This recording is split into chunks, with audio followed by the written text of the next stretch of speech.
Welcome to Panakal, a podcast for geeks, a show about good friends hanging out, talking about things we all love.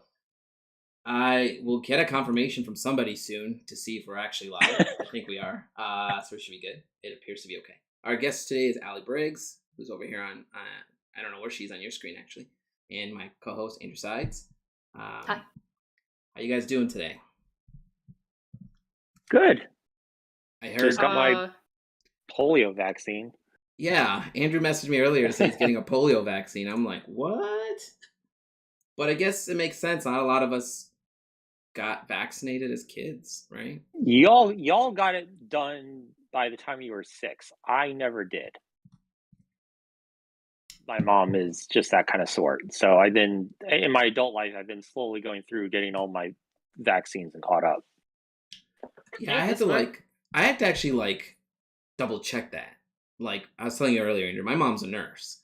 So I was just like, okay, so there's a high probability she did not let me get vaccinated, right? But just in case. Alan, you are most likely like 99% sure. If you got any of your other vaccines, you got that one as well. Oh yeah, totally. So I have like my baby documents like somewhere in a safe. That your parents actually gave those to you?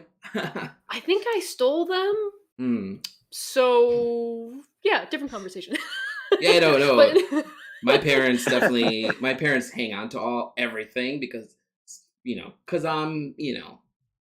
You never know. I'll lose it all, apparently. I mean, case in point, this chaos happening back here, it could be right in there somewhere. Is that just a pile of books and just it is. There are actually books and I got a bunch of like hats. They're just winter ski caps that I had to pull out. And then I got, my friend sent me this new Critical Role hat. Oh, nice. So I was like, and I just don't know where else to put everything right now, so it's there. But there's also another pile of books here, and what you can't see is the pile of books right here. I feel like that pile changes every time we get on the show. It does, because I'm consistently like, so let's talk about D&D for a second, because, I'm learning to be a DM, so I'm running my own campaign. And I'm also finally in a Spelljammer campaign with some art friends. Andrew's in that. Ooh. And I had to pull out all the Can't wait for that. Andrew's playing a blob, by the way. You're playing an ooze? He's playing an ooze. I'm playing an ooze. Yeah. A plasmoid. A plasmoid, yes. Which I think is going to be hilarious. As far as we can all deduce, it's a gelatinous cube that can become a humanoid shape. Yeah. So, it's something totally new.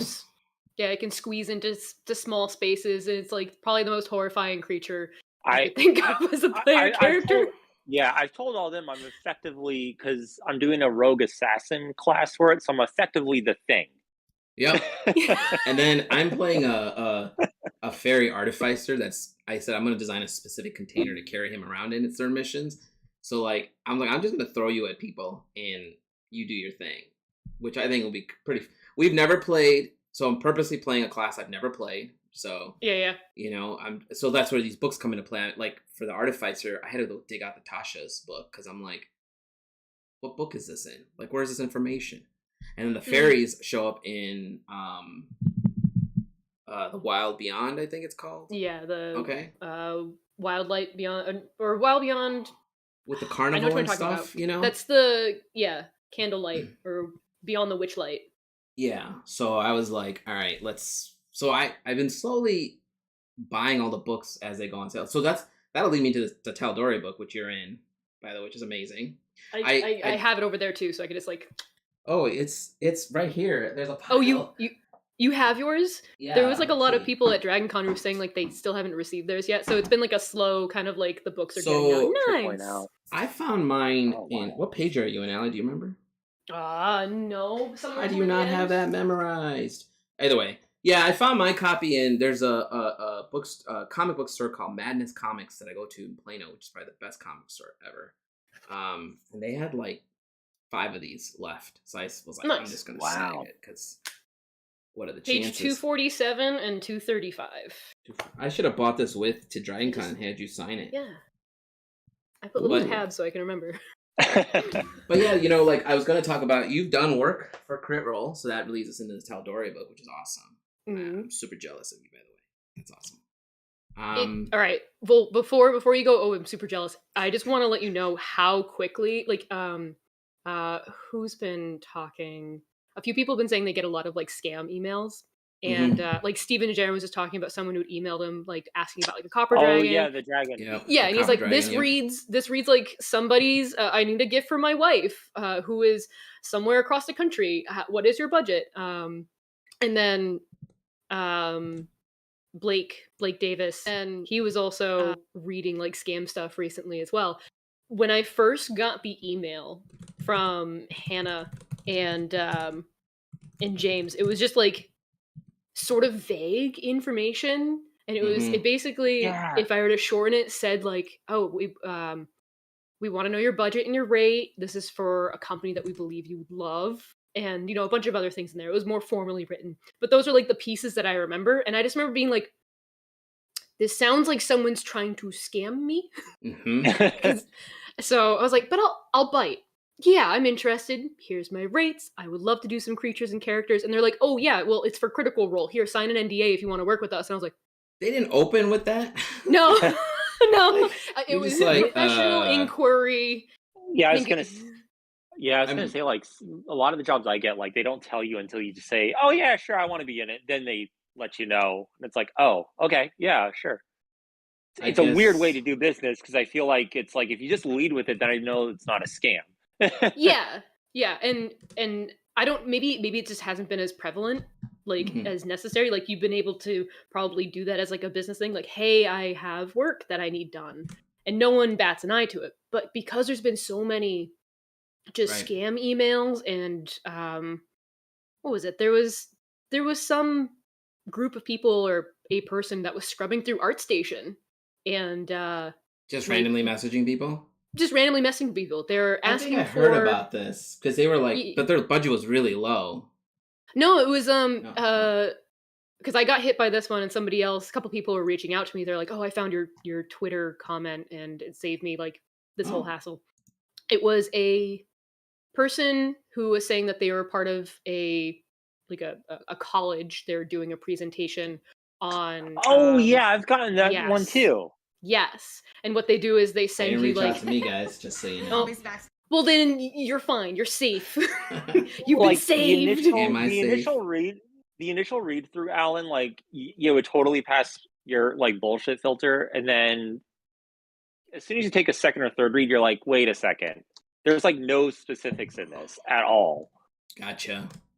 Yeah, the only thing specific that they try to pull you in with was, we need 5 to 6 illustrations. We're willing to pay $750 per illustration, and it was for per, and it was for a workshop presentation. So they wanted like PowerPoint illustrations on a white background, and it was coming from a collegiate like interesting background. So I was like, oh, I've worked for colleges before. I know they have a ton of money, so that's actually that's on point.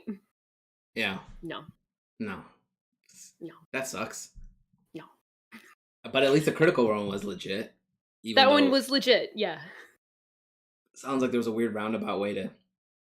I can't like. I think they do it that way because it's like they don't want it to leak that they're planning to do something like that. No, I get it. So they want to get you committed first before they say like, oh, it's going to be this project, sign the NDA, and then we'll tell you even more. Which is, I mean, because then it leads to like what's happening with all of us right now. It's like I get emails left and right after almost every time after a show. I'll get like 7 or 8 different emails saying, "Oh, I saw your stuff at the show. I'd like to work with you on something." And then I usually just send back saying, "Oh, thanks. Here's my budget," or here's what's your budget is what I normally open with. But some people don't want to answer that question. So then what's your budget? What's your rate? What's your budget? Yeah, what's your rate? Back and forth. So then usually if they don't respond back after X, I send them a message saying, here's my rate, just to see if they'll bite. And then some companies just don't.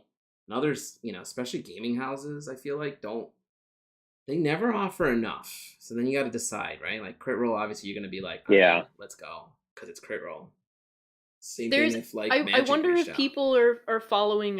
Have you ever heard of like the graphics artist like guide handbook of like ethical prices and something? Like I mean, they make new editions, sure. So they try to keep up with like prices and standards, but it always feels behind. And it always feels very low. You can't. It's like, but you can't like reach back and be like, according to the graphic designer's handbook, 2022, you should be paying me.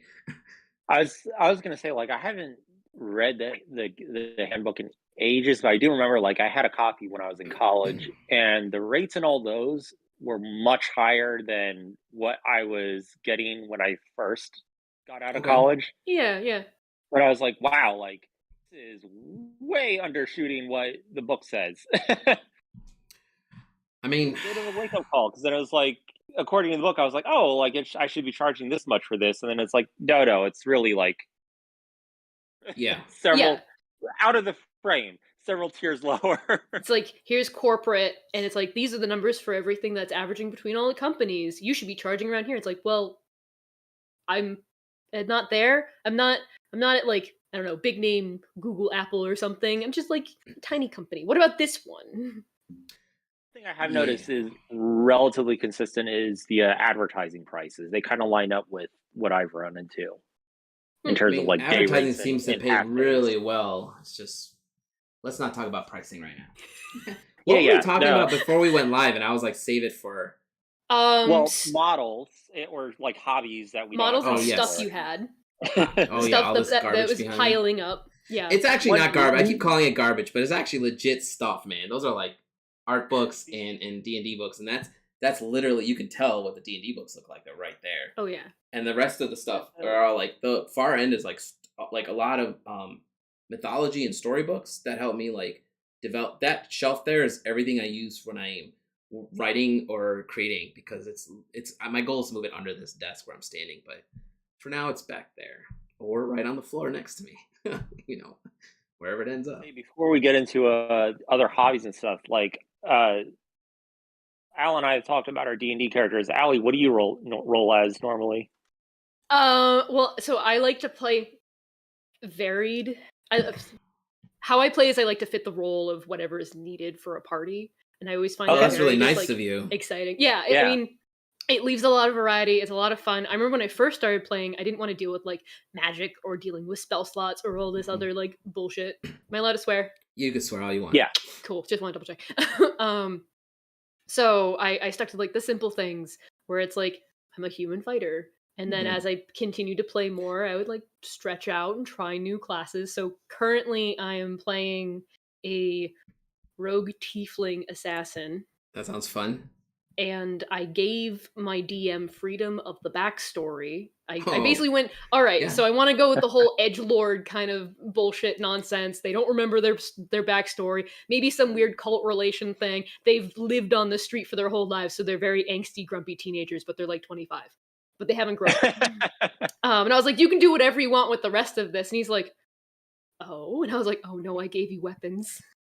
I mean, in the right DM's hands, like, I'm in a campaign with Claire McHenry. I don't know if you know her or not. McKenna. No. Yes. Nope. Yeah. I said her last name wrong. I'm so sorry, Claire. But she's an amazing DM. Like her. All the players in the campaign did the same thing. We gave her free reign of our backstories. But then nice. She came back to us and was like, let's talk. Let's add more stuff to this, right? And we added what we're thinking. And she literally was like, some things she was like, nah, let's not do that. And some things she's like, what if we do this instead? And I was like, that's the kind of DM I kind of want to be, because I talked to a lot of my players about it. I said, give me more back. Some players don't have like zero backstory. Yeah. And I'm like, that doesn't help. Yeah, that's you. But you show up in like this, like, so in another campaign we're in, he plays this fish dude named Oddball, and he plays it so well. Wait. You need background on that. So it's a trident. Thank you. However, the look of the tridents, the handbook, I was like, they're kind of too pretty. Yeah. Okay. So I pulled out an old sketch of like did from like Mermaid. I might actually have it in this one. Hold on, let me check. You still have that drawing? Yeah, I might actually have it in this sketchbook in front of me. I was gonna say, I wonder if you went the more Mirren. I think it's called a Mirren. It's like the monster version of a mermaid. Yes, there he is. Oddball. He looks a little bit like Abe Sapien. Yeah, kind of. Yeah, so cute. But like, yeah, just like big eyes. Twig. But that's your first time playing too, right? With us, like I don't remember if you said you played D&D before that or not, but Andrew plays I so did damn well. one D&D campaign like first year out of college, and that was like Yeah. my bullshit. Like that one was a Dragonborn, and that was like the dark, broody past kind of thing. Whatever. Everyone has to do He it at least once. and he ended up getting devoured by spiders. Oh God. Mm.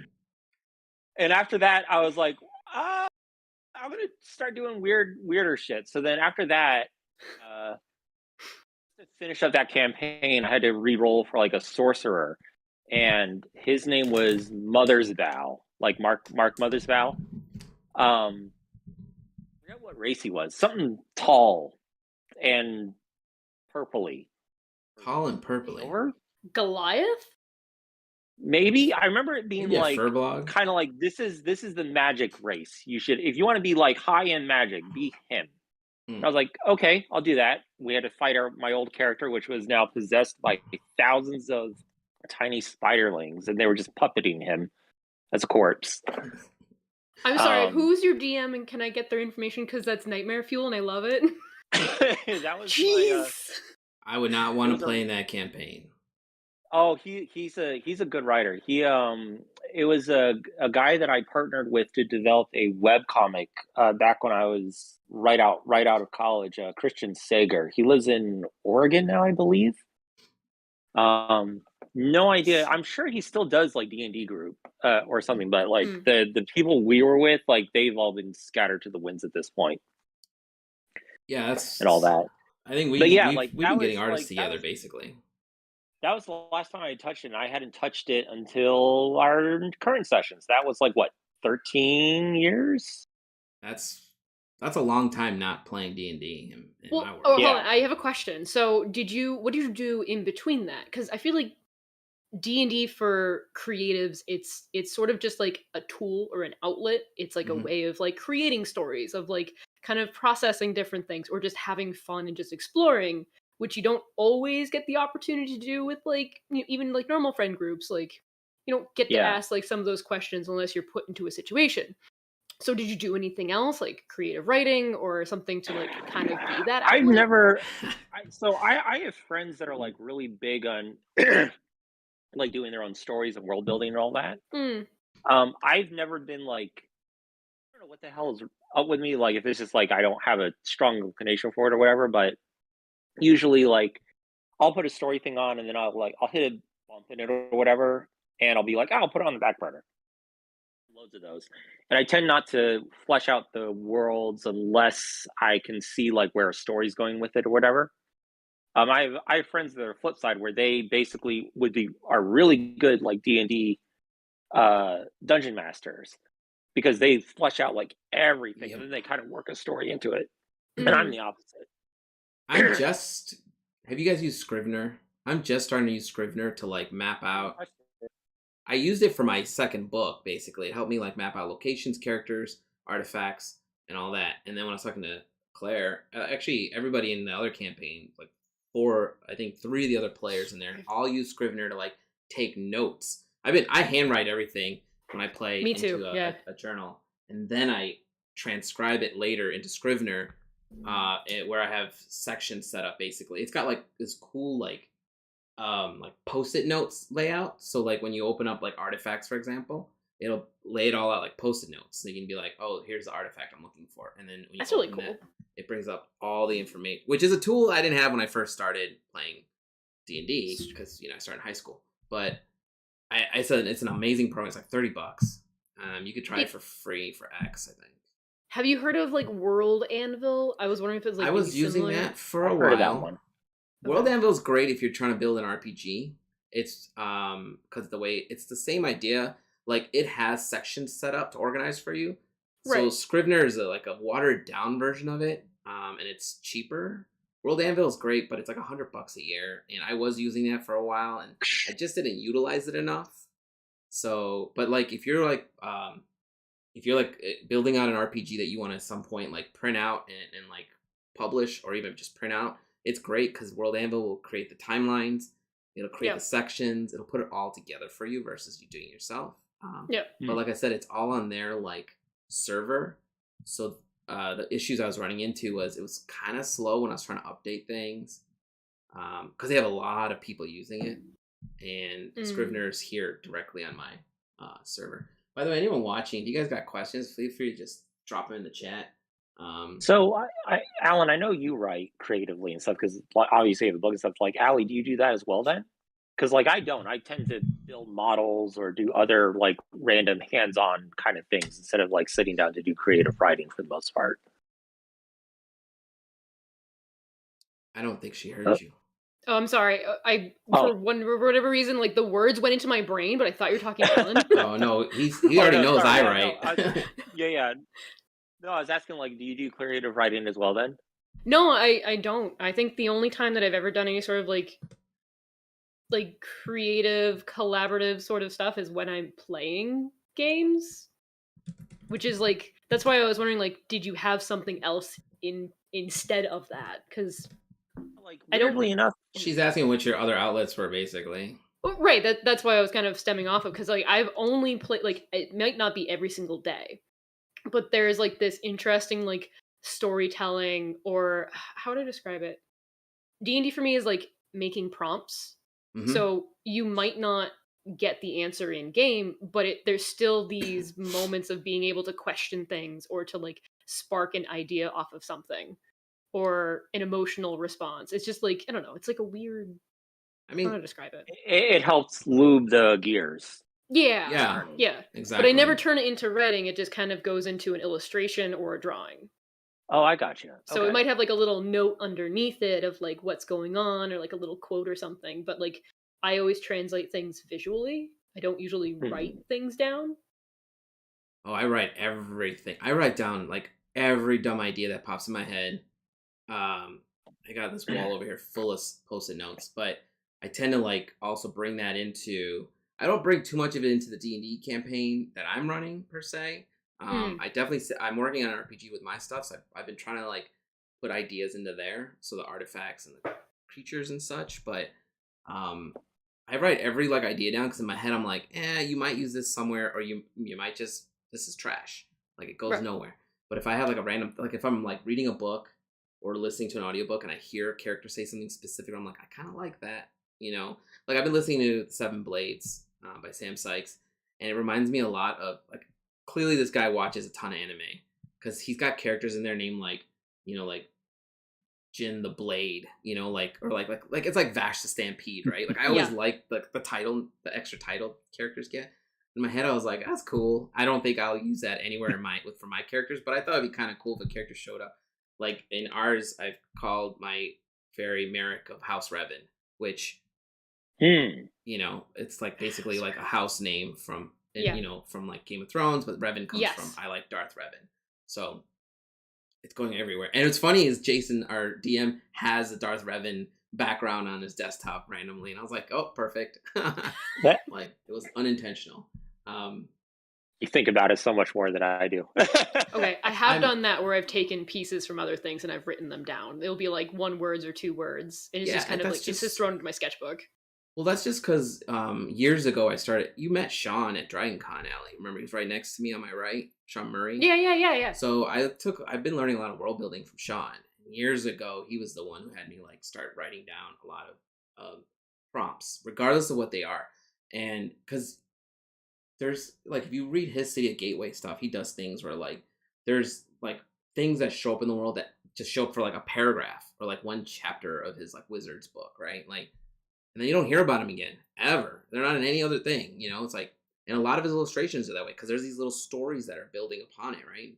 In your head, he's leaving you with, like, ideas, right? Like, could be bigger things somewhere down the line, or that's maybe all you learn about them. Like, there's the characters that stood out to me the most were this group of characters called the Defiant Five. And there's a whole story for them. But they're the ones that inspired, in my book, there's a series of characters called Sons of Orion. But the inspiration came from reading literally a 2-page short story from Sean about the Defiant Five. So wait, does Sean do like little short stories to go with all of his illustrations? Like almost every single one, I'm sure, has a story that goes with it. Really? Yeah. Okay, that's clever. I mean, he's a world builder. That's his like official title. I was gonna say Nate Hilliard does that as well. Yeah, I haven't talked to Nate in a long time, but yeah, he does the same. Which I, is, I've I've definitely seen a lot more people who are like, even for like conventions and stuff, putting placards on the back with like the story included. Like Heather Hitchman does that. people like that. I started doing that Yeah. years ago with my stuff. People because there'll be like, "What's this piece about?" And you're just like, "It's just something I wanted to draw." Oh, that's Which me. Oh, no. that's you. So I'm trying I didn't to mean to get call you away out. from. No, I feel I share Yeah. this moment. I have always like I was talking to somebody at Dragon Con. They had walked by and they had this beautiful uh print of this kind of like pastel pink sort of character. It was like a girl looking up like this, and she had horned like curved horns and just like a little kimono slightly open with a little boba. And he just started talking about how it was this artist OC, which like my brain just like flipped and was like, whoa, please, you just bought someone's OC and you don't know the story about them and you didn't care and you still bought this. And they're like, yeah. They were talking about the aesthetic and why they liked it. And they're like, if it had a story, I would definitely read it. But I was like, Right. okay, this Yeah, is changing my it's perception. not a necessary I'm not saying you absolutely should have a story in the back. It doesn't matter, right? No, but it's a weird connection for me specifically because I thought no one would give a shit. Like no one cares about the story behind something. They want to look at the image and see their own thing. They'll pull their own story out of it. Some people want the story, and I'm just like, you want to hear the weird stuff going on in my brain? Right. They do actually. I mean, the art's what pulled them in first, right? And Right. then if you give them a story behind it, it's even you're taking them on a deeper dive. Yeah. Andrew, I don't know if you had a chance to walk in the vendor hall at all at Dragon Con. Mm-hmm. There's an artist in our friends group named Andrew Thompson. He's got artwork that relates to personal, emotional things that happened. Mm-hmm. And if you hear his stories, it's a deep dive into who he is, and so you're getting an emotional feeling from his people have been I've heard people cried at his booth, and I was just like, that's no. If someone cried at my booth, I've had people cry once at my booth. I didn't know what to do with it. I'm not good with that. I'd just be like, are you all right? But I have some tissues. You can chill out over here. But it's never it's in my case it's mainly something caught their attention and they really liked it. In Andrew's case, he's telling you the story about what helped create this piece, and so I mean, I guess it can go either way. Is my point, right? You don't.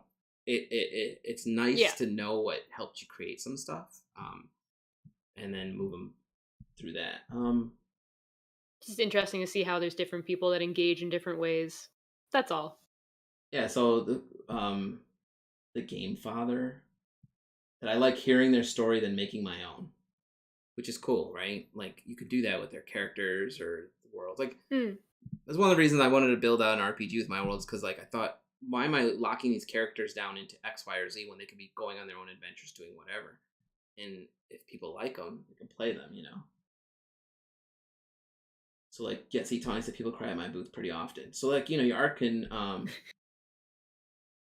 really pull people in, and if you give them a little story on top of that, it doesn't have to be a story for the art. I'm talking even a personal story, right? They want to know about us. People are always like, what made you make this?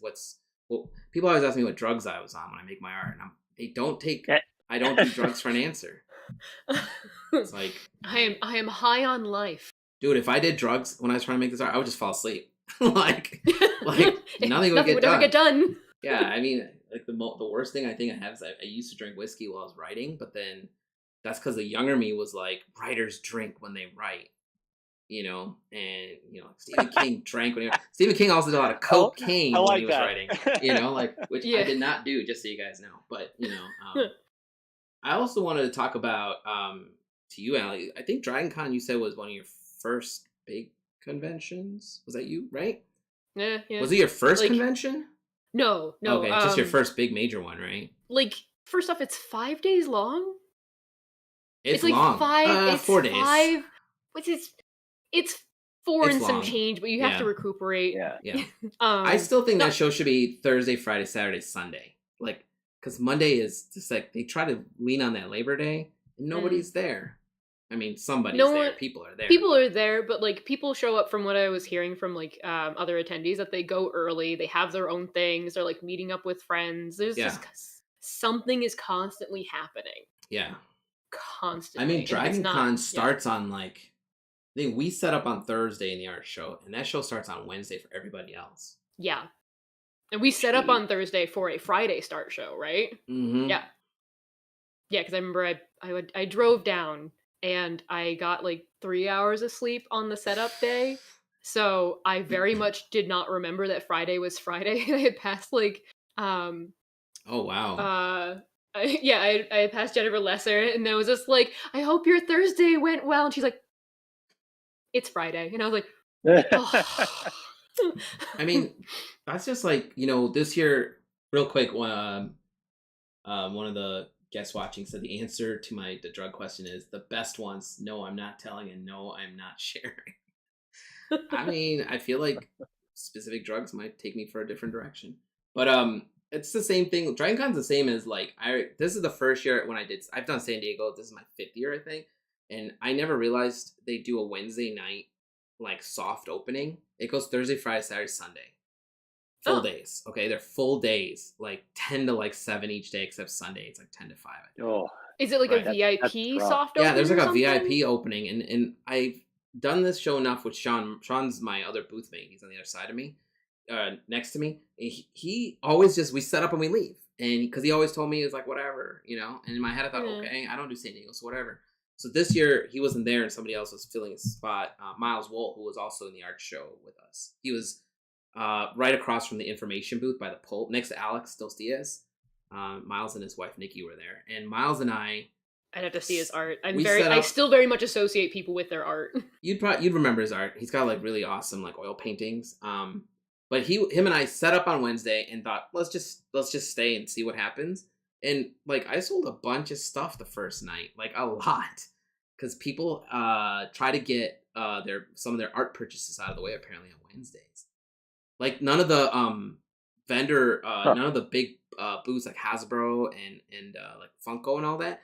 I don't know if they're open for sale Wednesday night, but the artists in like small like apparel and stuff, all that's selling. So I was like, oh, I gotta remember to do this again every year. But that made it a 5-day show for me, and I was checked out when I got home. So, did you fly? So that's one of the few shows I fly to because it's it's like a 24-hour drive or something. DragonCon, I have 2 spots there. That's why I drive. That's fair. I'm in the vendor hall and I'm in the art show with you guys. So and I'm I guess to answer your question, because you're like, oh, I don't even know where you're from. I live in Rhode Island. I've done the show there. Rhode Island Comic Con? Mm-hmm. Yeah, which isn't too bad. They do like weird skewed numbers to try and say that there's way more people that go there. Yes. They count like door tickets like multiple times. Like, chill out. They're counting like the random people that just happen to walk by. Like, count that guy, put him on the docket. Yeah. It's like, no, you don't need to. But Rhode Island Comic Con's pretty good. But like that's like the main show that I do. Mm-hmm. And then I've done like some smaller ones. Steven, so the first and last time I did Rhode Island was Steven invited me out. And I showed up I wasn't not as prepared as I am for shows as I am these days. Yeah. Like I totally spaced on bringing my banner with. Like I showed up with like just and at that time I was doing some fan art, still kind of like tinkering with the Ancient One stuff. So I had the fan art stuff and it did okay. But like the show didn't feel as busy to me. And then but he told me like it's picked up a lot of speed. He also has a vendor like booth. Yeah, he's got a 10 by 20 there. So and having corner booths or having like a specific spot. Yeah, no, his setup there is very good, and it's usually in a pretty decent area. When the problem I have with like Rhode Island Comic Con is they do a lot of celebrity advertisement. Yeah. So people will rush to wait in a line to get like a signature that costs $150 from like Gal Gadot. Right. So, yeah. I mean, and then by the time they walk around, they've already spent their money. Like, oh, I'm so sorry, I don't have any money. I'm like, you don't need to tell me that. You can still come look at things. MegaCon? Okay. Yeah. Said, and now we officially know like a quarter of the population of Rhode Island. That's all of us. Right. That's, I did Dallas Fan Expo back in the day, and I remember it's when Walking Dead it's still popular, but it was super popular. And Norman Reedus was there. And his line was so, like, I was on the red carpet. Steven was behind me, in the aisle behind me. And, like, Sasha Jones was next to me. And I thought, we're on the red carpet. Like, people have to go down this main aisle to see us. I was so excited. And then, like, on a Saturday, Norman Reedus starts signing. That line, like, just blocked all the way down the carpeting, right? And I was just like, what's happening right now? It was so long, right? And Steven was killing it behind me because everybody had to reroute down those aisles. And I was just like, this blows. And I was pissed. And I remember I reached out to those people and I was like, hey man, can you control the line? Or nobody did anything. So. There's like temporary pop-up things that happen at like Rhode Island Comic Con too that do the very same thing. Like, is it Rob Liefeld? Oh my God. Yeah. He was there when I was there. I think Todd McFarlane showed up when I was there, I think. Randomly. Yeah, it's just like when there's random people just, they swarm. Yeah. They just swarm. And then they're just blind to everything else because they're just focusing on the one thing. Yeah, nobody cares about us. There's like a weird psychology. Nobody cares about us at that moment. Actually, so Andrew and I had a question for you because we were reading through your website and your About page. And on your About page, you mentioned you were encouraged to pursue art financially instead of for the value of the stories you have. And we're curious if you would like to elaborate on that. You don't have to. So I grew up from like a divorced family. So I lived with my mom until I was about like 15 or so. And then I sort of went to go live with my sister and brother-in-law. It could have been considered kidnapping, except, nothing happened. But I lived with my brother-in-law and my sister, and went to a high school that was basically, the whole point was to get like a graphic design sort of certificate or something. Mm-hmm. So I can like go from, it was a trade school. So I was trying to go from trade school to a job because I just didn't want to end up in the same situation as my mother was in. She was always like struggling for pretty much just doing anything, but also not exactly working. So memories from childhood, memories from adult can be a little different. Sure. But the big thing is like, all right, I don't want to be a starving artist. Everyone's been telling me I'm going to be a starving artist if I pursue anything else, and I'd love to draw. So graphic design was like that way of trying to be stable and kind of get my foot in the door. So, but no one told me that I needed a college degree for graphic design, so then I had to go to college. Mm-hmm. Pretty much was still pursuing graphic design for like the first year. The idea was still, I'm going to do this so I can make a ton of money and not need to worry about anything. I can buy my family houses, like that kind of grandiose idea of trying to make everyone else happy. And when I had gone to RISD, because I had like a scholarship that was supposed to like pay my way through mass art, but for whatever reason they didn't accept it that year. So I was like, well, screw it. If I'm going to be in debt, I'm going to be in debt, and hopefully a name behind me will help. That's me. So, but the first year I was there learning graphic design, I was like, I'm dead. I have lost my soul. I feel like I'm dying on the inside. This is not my thing. And I just immediately jumped into illustration. So yeah, and that's how I pursued stories. I literally took a risk. Sure. It worked out. And my voice just cracked, by the way. You don't need to cry. It's fine. It's okay. It's such an emotion. We all have our edgy backstories. Yeah, we do. We all have been through some shit to get where we are. So, well, that's cool, man. You came from a graphic designer background too, right, Alan? Yes, I did. Yeah. Well, wait, did you get a degree in graphic design? Yeah, I mean, I had it's multimedia and web design. Basically, I was studying a program. Oh, yeah. I went to the Illinois Institute of Art. I studied a program called Director for years, and the idea was it doesn't exist anymore because Adobe bought Macromedia and closed that program the year I was graduating. Yeah, that program was specific to so they use it on movies and stuff. So my go-to example was always they used it on Lord of the Rings. The Helm's Deep battle was probably the last time that program came into play. You can write code for it, lingo. They call it director lingo. And the lingo would control keyframes and objects. In this case, orcs and the men fighting them. It created like animatics. Yeah, so that's one of the things he used to do, and it had a lot of I guess you if and statements, or what are they called? If then statements. But in the lingo it's called it's so long I can't remember. But in my head I was always like, I'm gonna graduate with this multimedia degree. And then I'm going to go do some work in the movie industry because I was always doing extra work in the city. I wanted to be an actor when I was younger. I thought it'd be fun. I wanted to be a sculptor, a monster maker sculptor from films. And I was like, this would be great. Man. Yeah. Same. I mean, so I had all these. How do you get there? Yeah, how do you get there? This always comes down who you know can get your foot in the door. But then the year I graduated was also a couple bad things happened. 9/11 happened. And then that kind of tanked the industry. But then Adobe bought Macromedia and decided, here's a bunch of programs that we don't need. And one was Dreamweaver. So I had a web design degree too. And Dreamweaver was the big app that I used to use to code websites. Nowadays, you don't even need it because Squarespace. I was gonna say, I think that one still exists. At least that one. I don't know who's using around. that, but it was Flash. Probably no one. Flash is slowly dying. Oh my god, Flash! So I knew all the code work for Flash, Dreamweaver, and then Macromedia Director. Director immediately was the first one gone. And I knew Photoshop and Illustrator and all that because that's the graphic designer side that I studied during this course. And, I don't know, I graduated with this degree. I didn't have a place to use it. I was working at that time at a bank as a teller.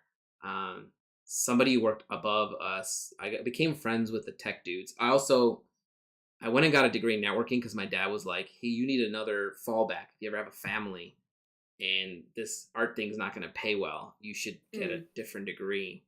And so when I was at the bank, I got them to pay for me to go study networking, so I have a degree in networking and I don't even remember the full degree title, to be honest with you. Management, which I had sort no of interest. business side of things almost. Yeah, so the IT guys at this bank ended up moving me upstairs with them because they're like, let's give this guy a chance. So I learned a lot on the fly from them as far as like running networks and all that. And then while I was there, the CEO was like, this dude's got a degree in graphic design, multimedia and web design. Multimedia, part of it he accepted as graphic design. So they made me their main like web guy, which it was at a bank. I didn't really do a lot, but it was my first like try at this, and eventually they ended up firing me for reasons not my fault, but I ended up being unemployed for I've never been unemployed my whole life. At this point I've been working every day, going to school or working. When did you first start? When was your first job? What age? This is something that came up today. I started working when I was around, I started doing work around the house when I was like 10 or 11 because I wanted money to buy comic books. But then I started shoveling driveways and mowing lawns when I was around 12 because I was like, I need more money for more comic books, And then my first real job was I got a job. I was in high school and I got a job at the library. I love books. I love reading, case in point. There's more books over here you guys can't see. There's a whole pile over here. Yeah. So I worked at a library as a shelver, and I wanted to make my way to the front desk. But either way, I worked at a library. That was my first, I guess, major job with a paycheck. I went from the library. By the way, I went from the library to the bank, and then I went to Barnes and Noble. Barnes and Noble, and then the bank. So I went from a book place to a bank. Banks count as book places. It's just a different type of book. And then when they let me go, I remember I was unemployed for almost a year, and I was working at the Tribune. So I started using my graphic design degree again. I applied to the Chicago Tribune, and my job was working for Cars Magazine, and I had to I had to make the cars look nicer. And Cars Magazine here, it's like used cars and new cars all online. And I was working night shift, 3 p.m. to 3 a.m. every day. And I started working for this company in downtown across the street from the Tribune. And I worked at that company ended up hiring me, and I worked there for almost 14 years. So, and I worked, the guy in charge of me there realized I had a web degree, so he made me their lead web designer. And I moved my way up into UI UX design, which is boring ass work. But when you're getting a steady paycheck, you're like, I'm good. Yeah. Yeah. And I started doing this art stuff in the middle of that. I miss it some days because the stress of trying to make money gets to you sometimes. But I realized it's not what I want to do. I remember the day they fired 7 developers. Like my wife was like, "Why don't you pursue your art? You're working on this series. Keep focusing on this series." And it's the best thing I ever did. And that was if you got fired, then technically you usually have a severance package, right? Or some sort of you can use that money for unemployment. I used the severance to start the first set of shows, basically. I bought all my material supplies and ran with it. And I'm doing okay. I wouldn't say I'm doing bad. Better than I expected. So there's still room for failure, though.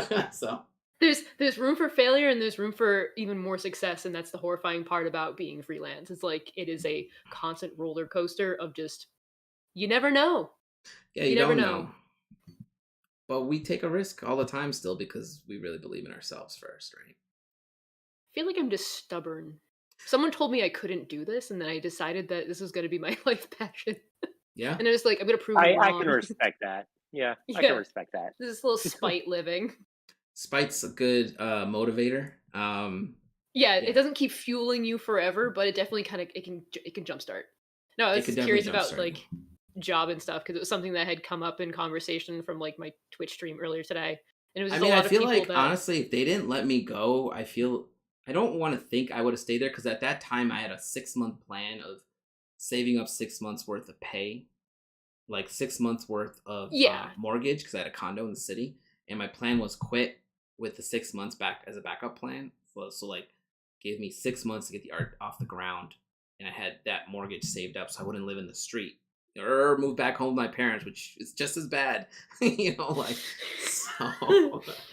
I mean, like it worked out, obviously. I guess I'm lucky too. My wife has a job, so if I were to like fail at a show, the budget would be tight for ads. It helps stabilize it a little. Yeah, it Yeah. helps I stabilize it. feel like not enough people talk about that. Like, as much as like I'll hustle or like try and do stuff, everyone forgets that they might have a partner who is like Yeah, also working. So even if like for me specifically, like if I fail and everything starts going really bad or I'm no longer getting clients, like there's day jobs that I can pick up in the city. Something to at least keep me going. right. But the fear of how much time there is to get that job is like not as tight because there's at least that mental security of like, okay, I can figure this out. We can work together and make a plan and Yeah. sort of like work through hmm things. So like that safety net is a huge deal, I think, for freelance. And a lot of people are like, oh yeah, I just get lucky. It's like, but you get lucky and you have options. There are differences. Yeah, I mean, the safety net is I know there's still artists out there who are like, I want to carry my share or my weight too, right? So that could take its own toll, I guess, on you, which I get it. Like there's days where I'm just like, am I making enough to like? So she's, so my wife's like, is she cool with what I just made at a show? Because sometimes I Yeah, feel like no, she's just same. like, I'll give her a number and she'll be like, good. I'll be like, good. How about good? How about good job on not coming home with zero? Like, My partner's like that too. He's like, he's super like, all right, you have to do this thing. I know you like doing this thing, and I'm gonna support you one way or another. But if your bank account's at zero, we're gonna have a talk. I'm like, okay, that's fair. So as long as you don't come home with nothing, it means it's still going well. Keep right. going. Your bank account's at zero. What are you even doing? Like, Look, art's expensive. Like ordering Oh, prints or Steven's trying to get just me the to order supplies. like metal prints, and I'm just like, oh, your stuff could look good on metal. I could talk to you about vendors later if you want. Yes. Don't give me that look though when I call you. Are you exclusively digital art, Allie? Then No, I do traditional, which I'm really bad at recording or like copying into like a digital format because you have to like photograph it in like special ways, and I suck at it. what do you like to work in analog wise? Everything. Yeah. I guess preferably acrylic is my favorite because you can kind of get like this it's like the nice viscosity of oils, but it's the lower dry time, similar to like watercolor. You can also thin it down to kind of act like a watercolor. It's got a nice like broad range of ability. So acrylic, yeah. But I do everything. I like playing with stuff, and that's the thing. Is like playing doesn't always mean you make a product. It's just you're playing. Someone's saying you should also make that big space dragon on metal. That thing behind you, that piece would look amazing on metal. Yeah, you would. Just get there's specialty photography. So like, I know artists who go to specialty photography studios that will take multiple high resolution shots of the canvas piece, usually oils or acrylics or whatever, and then they HDR them. I think they mash them all together, so you have a really high res file that you can use to make prints or metal in this case. Yeah, that piece has got enough the right colors. You need the right. I feel like people try to print it. Like I started doing metal a couple years back, and a lot of artists try to do metal too, and sometimes it doesn't look right. And they'd be like, "Why doesn't this look right?" I'm like, "It's too dark." Or sometimes your piece just doesn't run on metal that well. It's just what it is, man. I feel like metal lends itself really well to like blues and like purple. Like that is always like a really tricky area to reproduce, but I feel like metal does it really well and makes it replicate close to the digital. Yeah, all my metal pieces at the shows, the files are totally different than the original files. Like if I were to print the files that I sent to the metal printer, they look bananas. I mean, Okay, I they feel would so definitely good look about like I that. was on an acid trip. Like they're wild to look at because I pick specific areas and have to like push some of it out, pull some of it back. That's a trick I learned over the years because I used to just send it flat. You can get really good metal prints at like Costco or something, right? So years Yeah. ago, I was just send it to Costco and just print it just to see what it looked like. So, but yeah, I mean, I guess I tell people to always figure out their budget and see what they want to do before they jump into the fray because metal's expensive. Steven was like, just do like one or two, just bring one or like Yeah. or two or three or something like that. See how they go, and if they go, then go 2 or 3 more. Yeah, like, it's not wrong. That's the way to do it. Yeah. And then you'll know immediately if it's popular or not. It's all. I mean, the secondary thing is how you transport them. Like when I drive to a show, it's easy. Just throw them in the back. We go. Right. When we fly to a They're show. very fragile, right? They could take a beating. I mean, okay. I thought they can chip or something on like the edges or something. They can if you drop them. Like obviously, because it's just paint on top of metal, right? It's just layers of paint. Right. It's all sublimation printing, right? So it's like a sheet of like white, and it's like it's got a glossy layer on top of it. But like I had one metal chip at Dragon Con, but I had that with me for almost a year. And it was just going from show to show to show. And at some point, it chipped. But somebody bought it, not that piece. They wanted to take that one home with them at someone wanted it at Gen Con. And I was like, it's got a chip in it. And they're like, I'll just take it. I'm like, let me just send you a new one. Like, yeah. I was like, this is a demo. Like, but I don't even remember how it chipped, to be honest with you. It must have chipped in the middle of shipping between shows or one of my assistants or myself dropped it and we just don't remember. Yeah. So it takes a lot to bend those. That's good to know. I thought I had another question for you. Well, we tangentially jumped around from like me asking about jobs and stuff because I was just curious how many of like if either of you started off very very young because like my first job was also like at like 12 technically, not actually paid, but I was pretty much doing my mom's job to help like her get through the day faster. So I was just seeing if like there was a pattern amongst people that are more into like self-driven like employment or like freelancing, that kind of like nature versus nurture sort of ethic behind it. Sure. Are you thinking too, Andrew? Yeah, I am actually, because like so I had a job at like 15, and then I had a job for like half of college, and I eventually had to quit it just because my workload at college got to be like large enough. I was like, I have to drop one or the other, and I know I can kind of float by on some freelance here and there while doing college. One thing, like I know, at least on my end, like I had two very supportive parents. Like my mom and one of my aunts used to like throw clay. They were potters. It just cool. like as a hobby, not like ever as a career for them, but they used to do it just for fun. So I always had like a lot of encouragement for the art, for like wanting to become an artist and all that. Like I never, maybe behind my back or maybe in private, they were like, "Oh, we worry about him," but they never said it to my face. Well, they say that shit to my face all day. Oh no! I mean, I was gonna say, what parent doesn't care about like the success of their kids? They want them to do well, but it depends on how it's delivered, I guess. Indian parents, guys, Indian parents. So, what kind of job did they want you to have? Me? They wanted me to be a doctor or a pharmacist. Andrew's parents probably wanted him to just make money. Yeah, honestly, it was that graphic design. Yeah. And what's weird is like, funny enough, Allie, like I started on I basically like having an inverse way compared to you. Like I started freelance. I went to school for comics, over at SCAD. Did freelance in comics for like a year and a half. Only that. Hated it. I detest doing comic work. I will never do another comic panel as long as I live. And if I do, it's like solely for myself. Wait, did you do like a specific part of like the comic? Like did you do pencils, inks, coloring, like lettering, all of it? Okay. All of it. Because like I never did anything for like the big books. It was always like indie publications and stuff. So you do everything. Yeah, and in reality, like those budgets, those rates are you get paid like 1.5 times of like what a penciler does for like DC or Marvel, which is 200, 250 a page. Mhm. And that's like if you were working for like one of the big ones, that's like only pencils. I was having to do pencil, inking, coloring, lettering on that kind of budget. Oof. Um, Oh. yeah, Yeah, exactly.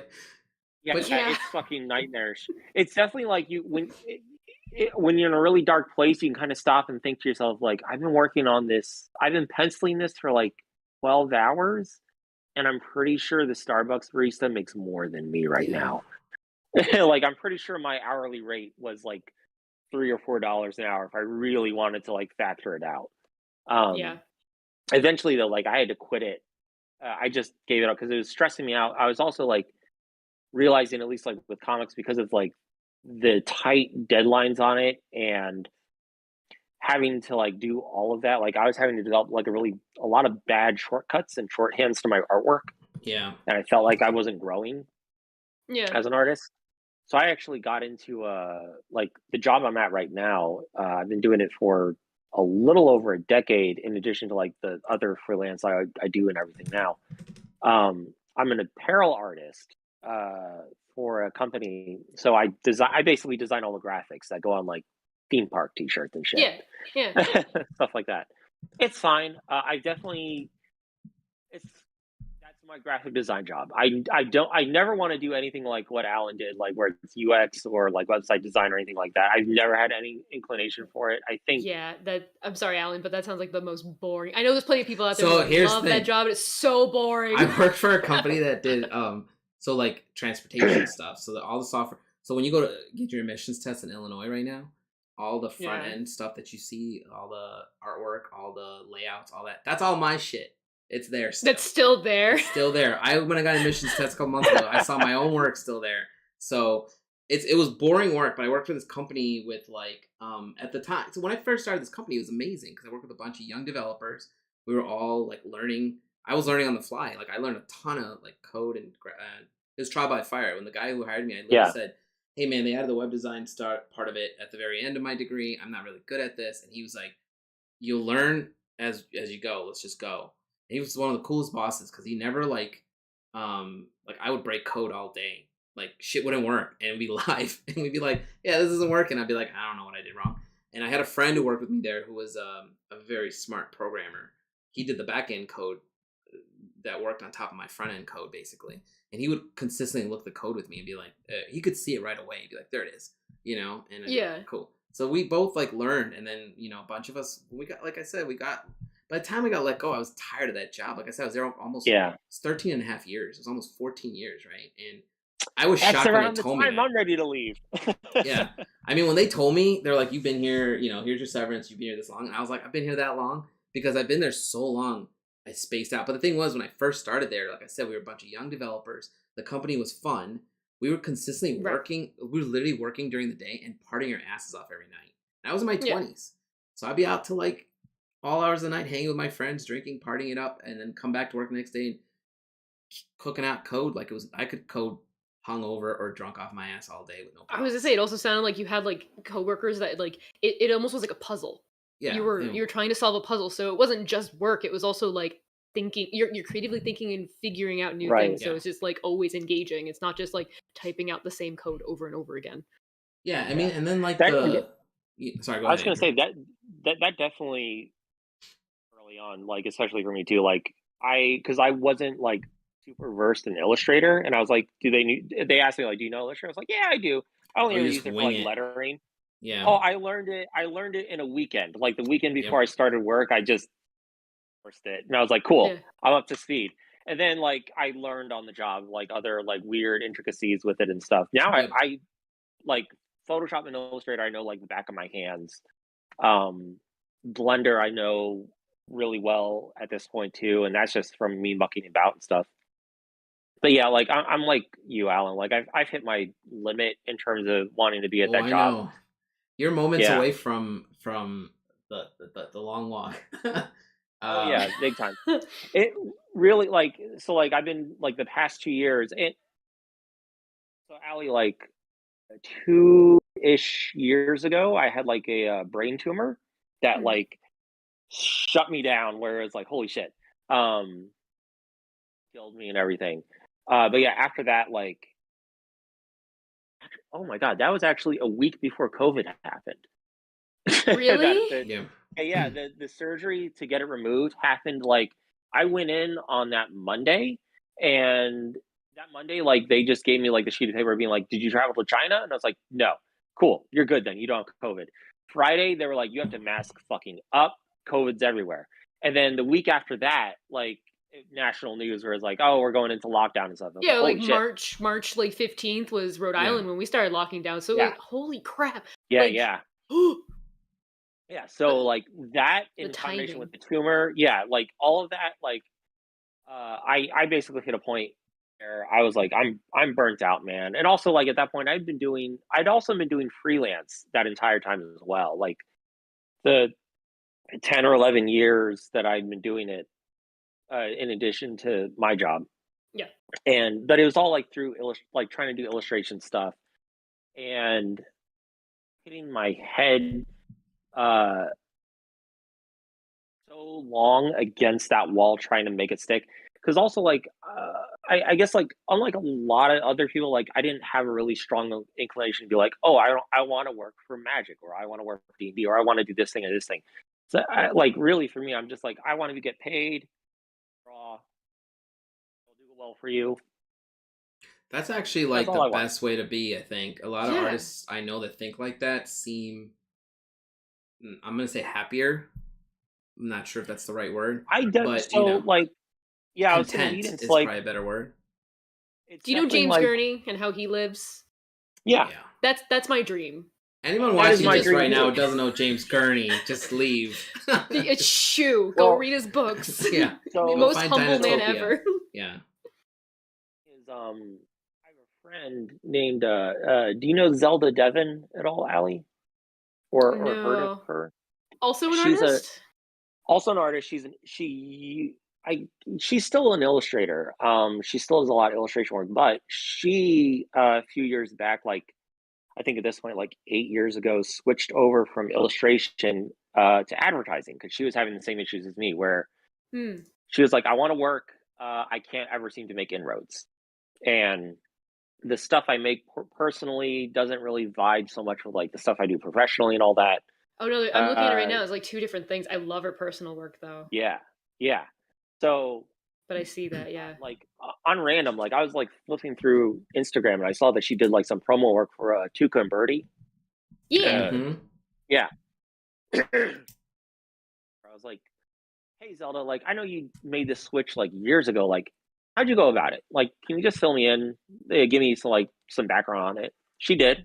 Threw me a couple jobs early on and stuff. That's And cool. yeah, yeah, like she was just like I'm busy at this point now, so here's my friend. He's starting out like and he works cheaper than me Yeah. because Yep. he just started. Um no, it's like I've been doing advertising work for like TV and movie poster stuff and it's deeply fulfilling. And I like it's definitely like I'm in that weird phase right now with the freelance work where in and it comes in with enough regularity where it's like cool like every 3 months I'll get in a few jobs or whatever but it's like the feast famine Yeah. now. I know in a few more years it'll even out some more and eventually get pretty regular because there's just so much advertising work that uh they're constantly looking for artists and a lot of artists I feel like can't or don't handle the stress of it well where it's like deadlines are usually days. I think the longest deadline I ever had was a week. Like from like when they emailed me to like when I sent the invoice, that was like weeks worth of time. And throughout that, it's like, uh, like I always tell them like straight up front, like I can only moonlight for you, so I'm only able to offer like 4 to like 5 hours a day at most for you guys. Yeah. Like during that time, it's like concepts a day you have to churn out, Oof. and usually majority of those never get seen the light of day, or if they do, they get like transmogrified so much that you maybe not recognize what the final concept is. Once it leaves your hands, it goes Yeah, elsewhere. but you got paid for it, so what does it matter? Yeah, I mean, exactly. but you got want paid people to see for the it. work you're doing, right? I mean, I do anyway. No, like honestly, like I have my personal artwork that I share, and that for me enough. Like the professional stuff, if it actually goes through, like but like for example, like I did poster work for Under the Banner Heaven, the Andrew Garfield Hulu show that came out a while ago. Mm-hmm. Yep. And I looked up the posters for the agency I did, and it's like with the concepts I did, like it went through so many revisions after I left that I didn't recognize. I was like, yeah, I didn't have like whatever this final concept was, like so far removed from the things I initially gave out. But that's fine. I got paid for it. I got to draw people. I got to draw a bunch of like different concepts and stuff. And it's good. I realized like doing the advertising work, I realized it kind of hit my calling, which is like I'm very good at mercenary work. Where I like how you call it mercenary work. Mercenary work? Yeah, like I told Alan, like I'm a fixer. I'm a very good fixer. Yeah. Oh, I mean, I can see it. Yeah. I message Andrew. So, like, Andrew's been helping me with, like, you know, I'm in a class with Scott Fisher where I'm learning to do anatomy and stuff. And you got into one of his class. Yeah, I've been in it for a while. Oh, it's not the one that started in like a week ago for schools. Yeah, that's the one. So what I've been doing, what I've been doing is saving every year of shows. I've been putting aside, you know, those classes are $2,500 each. Everybody knows that, so it's not secret. No, but I purposely put aside $5,000 of my money to push towards 2 semesters with him, because I've been learning anatomy and character design with Scott, and Andrew's my go-to guy for, quick, help me build this 3D character real quick, because I need to see what I'm drawing, especially when it comes to reference and characters, and Andrew will help me 3D build. He just helped me build this fairy out the other day that's like flying. Yeah. And then I brought that, I sketched off of that. And dude, by the way, Scott said it's some of my best sketches. So. Yeah? Oh, yeah. That's good. I was like, holy crap. I did it. You know, that's a part of your process. That's what makes the sketches good, is having that. I mean, the goal eventually is to not have it, but you know, for now it works. But we're a little over time. So. Yeah, you have D&D to get to. Is there any? Did you figure that question out? I was going to ask you if there's anything specific you wanted to promote, like any like up and coming shows, any cool projects you want to work on. Twitch stream? Do you regularly stream? I try to stream regularly, except for I've realized like the last month of every month I usually get a whopping headache that knocks me out. So it's usually 3 weeks out of the month. It's Tuesday through Thursday from 1 to 5 on my Twitch channel, and I'm just everywhere at Allie Briggs Art. Yeah, I'll post a link to your Twitch stream on all the information for this video. Yeah, I appreciate it. And it's just like a hangout thing, too. I'm just not... I try to be professional, and then there's just days where I'm just like, screw it. I just want to have fun. The gremlin kind of comes out. It's just, yeah. I mean, that you should just be having fun on the Twitch stream, I think. I can't paint and talk at the same time. It's hard. It's hard. Like, the only time I used to do artist hangouts where we used to talk and draw or talk and work, and I would only do my referencing and or the base, like, start to, like, thumbnailing with people. But when it was time to, like, get into it, I need my music, or I used to listen to an audiobook, or I used to listen to Critical Role. I can't do either or now, because I'm like, well, what did I just miss? You know, that's interesting. So, like, I know that about you, Alan. Like, Allie, can you like listen to, or do you listen to music, or like how do you feel like you need no distractions to work, or can you work with distractions? It depends on the mood. I can listen to music if it fits the mood of the piece. I can listen to a podcast if it's something I don't need to pay attention to as much. Okay. Right. And it's not like ha ha ha ha ha, like jumping around emotionally. It's like a pretty consistent, like, true crime documentaries are my way to go, where they're describing all the scenes. I can't listen to music with words when I'm in the initial creation phase. Like I listen to music with just like I listen to a lot of soundtracks, but then when I'm in the coloring part of it, which is like my happy place, it's like let's go, let's put some color down. I listen to all sorts of shit, man. It can go from like rap to punk to like there's no country in it. Nice. Oh, okay, thank you. I was like, I can do the whole thing, just I can't do country. Yeah. But no, It's just a I do big similar playlist of thing. everything. But I suck at color. Color is where I struggle the most because I feel like there's a lot more. You're not just working with values; it's the value and then the color and how color is Sure. interacting with each other. So like all of that is like, yeah, probably less podcast and more music. Sketching, go ham. Hey man, my trick to color is just throw it all down and then fix it later. Trust me. Honestly, like that's the way to do it. Every time you share me like work in progresses, I never know which way it's gonna go. Because usually when I see the final, I'm like, holy shit, this took like several left turns. Yes. He knows because he gets all the stuff from me. I'm like, here's what it looks like now. It's like I get that from Keeps you people. On your toes. I get stuff like that from people all the time. So like there's pieces on my wall that the values are too close together, but if you look at the colors, it just works, right? And sometimes it was an accidental, what Bob Ross would call a happy accident, and sometimes it was like me literally saying, like I was gonna change it, but then like I said, I was mentoring on Sean, so sometimes Sean would be like, just leave it alone, like it works, just leave it alone, like don't. And I think it was Sean that said it to me once, where he was just like, sometimes you suggest these colors, and you're just like, this doesn't make any sense, and then you put it all together, and it's like, there it is, because that's just how it works for. I don't get it. Yeah, I got it. Trust me. A lot of people. I've had people at shows. Black magic on your end. People look at my stuff. Some people look at my and they're like, I've had one or two people who are just like, this just doesn't do it for me. And it's like, I get it. It's not for everybody. Honestly, no idea how you are able to put together colors like that and make it work. I'm telling you, I sometimes will just not be in the mood to sort it out, and I will literally be like, oh, I like the colors. I'll look up illustrations. I'll be like, I like the colors in this piece. So I'll randomly pick the colors out of it and just start doing gradient maps all over the place.